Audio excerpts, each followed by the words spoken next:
अगर श्रेया ने सुसाइड किया तो श्रेया जिम्मेदार है, तो फिर उसमें अरेस्ट की क्या बात है? बॉडी को देखा है और मुझे देखने के साथ ही पता लग गया था कि इस पर तेजाब डाला गया।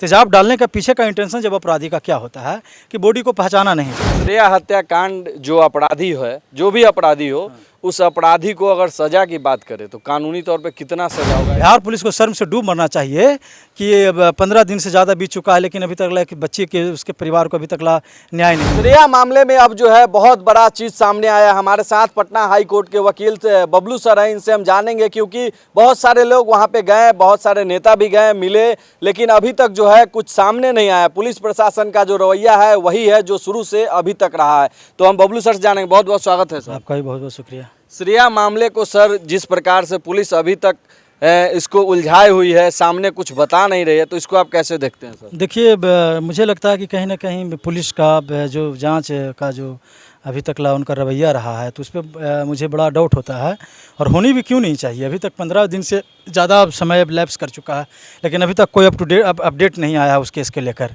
आप समझिए कि इतनी बड़ी दरिंदगी हुआ है, इतना बड़ा मैटर हुआ है, लेकिन पुलिस को भी मुझे लगता है कि उसको लगता है कि ये कोई बहुत बड़ा मैटर है नहीं। लेकिन आप देखिए कि एक लड़की के साथ गैंग रेप होता है, उसका मर्डर कर दिया जाता है, उसके 2-4 दिन के बाद बॉडी पानी में मिलता है और पुलिस कहती है कि ये सुसाइड का एंगल है। तो आप समझिए कि जब कोई लड़की अगर सुसाइड करेगी तो फिर 5 किलोमीटर 4 किलोमीटर दूर जाके थोड़ी सी पानी में जाके क्यों डूब कर मरेगी?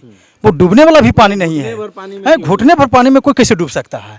अब जब सुसाइड ही करना रहेगा तो फिर आदमी घर में पंखा से लटक जाता है, पॉइजन खा लेता है या तमाम तरह की चीज़ें करती है, तो फिर उतना दूर जाकर एक छोटा सा पानी में, छोटा सा तालाब जो है या छोटा सा नहर, उसमें करने की क्या ज़रूरत थी? तो और अगर सुसाइड होता तो उनके घर वालों को कुछ न कुछ उसके बारे में ज़रूर पता होता। तो मुझे लगता है कि पुलिस कहीं ना कहीं दबाव में काम कर रही है, और किसके दबाव में काम कर रही है ये तो पुलिस ही बताएगी या तो भगवान बताएगा। तो मुझे लगता है कि कहीं ना कहीं यहाँ पे पुलिस अपनी जो है अपनी फेल्यूर को छुपाने के लिए 2 से 3 लोगों को अरेस्ट किया है, और मुझे लगता है कि वो अपराधी नहीं होगा, वो अपराधी नहीं होगा। क्योंकि पुलिस अगर वो अपराधी होता तो पुलिस ये इस बात को बार बार रिपीट नहीं करती कि ये सुसाइड है। जब सुसाइड है तो फिर आप लोगों ने उन 3 लोगों को फिर अरेस्ट क्यों किया गया? अच्छा, जैसा जो है श्रेया के माता पिता का बयान आ रहा है, चाहे उनकी बड़ी मम्मी हो, घर वाले, उनका बयान आ रहा है, और पुलिस का बयान जो है उसमें बहुत सारा अंतर देखा जा रहा है। तो ये ऐसा क्यों होता है? तो वही तो मैं बता रहा हूँ ना कि देखिए, पुलिस तो पहले ही सुसाइड कर रही है। तो जब सुसाइड है तो फिर आप उन 3 लोगों को उठाए हैं, अरेस्ट किए हैं, ये तो इलीगल है ना। तो फिर तो आपके जांच पे तो सवाल खड़ा होता ही है। जब हम सुसाइड करेंगे तो फिर सुसाइड हम करेंगे तो इसके लिए मैं जिम्मेदार हूँ। अगर श्रेया ने सुसाइड किया तो श्रेया जिम्मेदार है, तो फिर उसमें अरेस्ट की क्या बात है? तो मुझे लगता है कि इसमें कहीं ना कहीं कोई बहुत बड़ा हाथ है, तब जाके इस तरह का बर्ताव हुआ है और उनके साथ गैंग रेप हुआ है। और कोई क्रिमिनल कोई दुबई का रहने वाला नहीं है, कोई पाकिस्तान का रहने वाला नहीं है। इस तरह के जो कारनामे करने वाले लोग होते हैं वो आसपास के लोग ही होते हैं। तो पुलिस जब तक फेयर तरीके से जांच नहीं करती है तब तक ये जो मामला है चलता रहेगा। और इसी तरह से क्या होता है कि मामला कोर्ट में जाएगा, और कोर्ट में जब एविडेंस नहीं आप प्रॉपर ढंग से पेश कीजिएगा, वहाँ पे दीजिएगा, तो फिर वो सारे लोग जो बरी हो जाते हैं, केस फिर क्लोज हो जाता है। तो मुझे लगता है कि मैंने कहा था कि चूँकि वीडियो में कि उनको क्रिमिनल रीड करने की ज़रूरत है, आप हाई कोर्ट आइए, और हम लोग चूँकि बिना पैसा के, बिना 1 रुपया लेकर भी उनका केस हम लोग लड़ने के लिए तैयार हैं। हमारी टीम उनके केस को देख रही है और लड़ने के लिए तैयार है। जो भी हम लोग से बनेगा हम लोग रिट दायर करेंगे। और हाई कोर्ट में कोर्ट पर भरोसा, जब आदमी सारे जगह से थक जाते हैं तो कोर्ट में आते हैं, और कोर्ट जो है कि दूध का दूध पानी का पानी जरूर करेगी। क्या लगता है सर, किसी पॉलिटिशियन का हाथ हो? क्योंकि पुलिस का जो रवैया, पुलिस जांच करती तब ना, पुलिस तरीके से जाकर जांच नहीं करी तो सवाल उठता है ना भाई कि किसी पॉलिटिशियन का तो हाथ नहीं है, उसके रिलेटिव का तो हाथ नहीं है, उसके बाल बच्चे का हाथ तो नहीं है, या कोई बहुत बड़ा बिजनेसमैन है उसके बच्चे का तो हाथ नहीं है, या खुद उसका हाथ हो सकता है। तो पुलिस जाँच नहीं करेगी तो तमाम तरह का तो सवाल उठना लाजमी है ना। सर, इसमें तो बिहार सरकार की भी लापरवाही दिख रही है। देखिए, बिहार सरकार की पूरे प्रशासन की लापरवाही, और ये शर्म से डूब मरना चाहिए बिहार पुलिस को शर्म से डूब मरना चाहिए कि ये 15 दिन से ज़्यादा बीत चुका है, लेकिन अभी तक बच्चे के उसके परिवार को अभी तक न्याय नहीं मिला है, और वो लोग से डर के साए में जी रहे हैं। तो पुलिस पर तो लगातार सवाल हमेशा खड़ा होता आ रहा है, और इस घटना ने और भी सवाल बड़ा खड़ा कर दिया गया है। सर, नेताओं की बात करें, चाहे पक्ष हो चाहे विपक्ष, कोई नेता अभी तक नहीं पहुंचे उनसे। तो नेता लोग क्यों जाएंगे भाई? नेता लोग कब जाते हैं? जब चुनाव होता है। अगर चुनाव रहता तो सारे लोग अपना क्रेडिट लेने के लिए जाते, लेकिन अभी तो चुनाव खत्म हो चुका है। जिनको जीतना था वो जीत गए, जिनको हारना था वो हार गए, तो पॉलिटिशियन लोग क्यों जाएंगे? क्यों जाएंगे पॉलिटिशियन, क्या बताइए। लगता है पप्पू यादव जी जाएंगे? पप्पू यादव जी तो गरीबों के मसीहा कहे देखिए देखिए, अब चूंकि उनका एक अलग रहा है कि चुनाव हो या ना हो, जो कि चूंकि हम लोग देखते रहते हैं, चुनाव हो या ना हो उससे कोई मतलब नहीं है।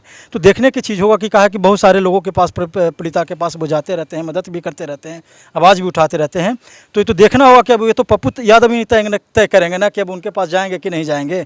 अगर नहीं जाते हैं तो फिर एक बड़ा हम लोग के लिए, सारे लोगों के लिए एक बहुत बड़ा दुखद खबर होगा। अगर वो जाते हैं तो मुझे लगता है कहीं ना कहीं पुलिस प्रेशराइज होगी और कुछ ना कुछ क्लू निकलना चाहिए। श्रेया हत्याकांड जो अपराधी है, जो भी अपराधी हो, उस अपराधी को अगर सजा की बात करें तो कानूनी तौर पे कितना सजा होगा? ऐसे ऐसे घिनौने देखिए, रेप और मर्डर में फांसी की सजा है, सीख जाए बिल्कुल हैंग टिल डेथ है, कोई कहीं से नहीं। अगर ये साबित हो जाता है कि कोर्ट में कि आपने गैंग रेप किया है, रेप किया है, मर्डर किया है, तो आप फांसी की सजा से कोई नहीं बचा सकता है। आपने देखा होगा कि निर्भया केस में सारे लोगों को फांसी मिली। तो जस्ट लाइक एक निर्भया का कांड, इस तरह का सेम सिमिलर कांड है ये, कि एक लड़की के साथ, बच्ची के साथ गैंग रेप, और पुलिस कह रही है कि बॉडी को मछली खा गई, बॉडी को शेर खा गया, बॉडी को बाघ खा गया। तो जापान से आके बॉडी को शेर खा गया, बाघ खा गया है। एक चीज अब दबाया जा रहा है, चारों तरफ से एक चीज दबाया जा रहा है, जो उनके परिवार का कहना है कि तेजाब कांड भी हुआ है और पुलिस प्रशासन जो है इसको, बिल्कुल हमने उनकी बॉडी को देखा है और मुझे देखने के साथ ही पता लग गया था कि इस पर तेजाब डाला गया।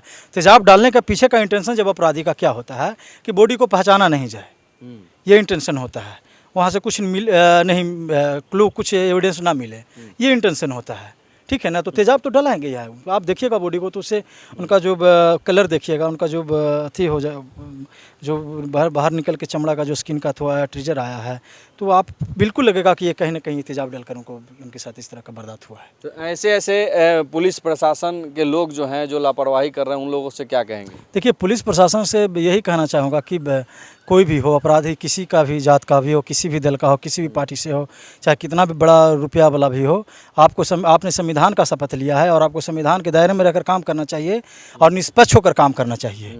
लेकिन पुलिस चूँकि निष्पक्ष काम करती भी नहीं है, बहुत बार करती है, बहुत मैक्सिमम बार करती भी नहीं है, तो एक बहुत गंभीर सवाल होता है। और मुझे लगता है कि पुलिस रिफॉर्म की ज़रूरत है, उनको फिर से ट्रेनिंग देने की ज़रूरत है और तमाम तरह के रिफॉर्म की ज़रूरत है, जो भी उसमें शामिल होता है सबकी ज़रूरत है। श्रेया के इंसाफ के लिए बबलू सर क्या करेंगे? देखिए, हमने तो पहले कहा था, पहले भी वीडियो में कहा था कि उनके अगर परिवार अप्रोच करते हैं, या हो सकता है कि हम उनके परिवार के पास जाएंगे और उनसे रिक्वेस्ट करेंगे कि आप हाई कोर्ट में आइए, क्रिमिनल रिट करिए और हम लोग आपका केस 1 रुपया लेकर आपका केस लड़ने के लिए तैयार हैं।